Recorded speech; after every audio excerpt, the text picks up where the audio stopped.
Նախապես մենք ձեր ուշադրությանը կներկայացնենք ֆիզիկա առարկայից նախագծային աշխատանք սննդի էներգիա թեմայով։ Ես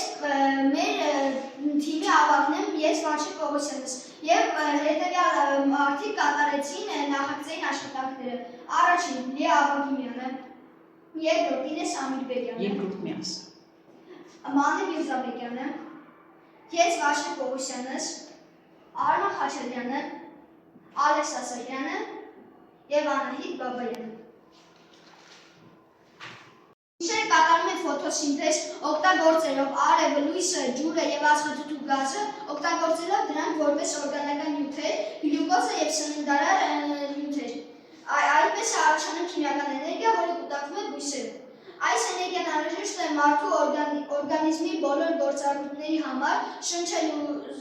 շարժվելու, մտածելու եւ զգալու համար, եւ մարմնի ջերմաստիճանը պահպանելու։ Եթե մարդը ստանում է այնքան էներգիա, որքան ծախսում է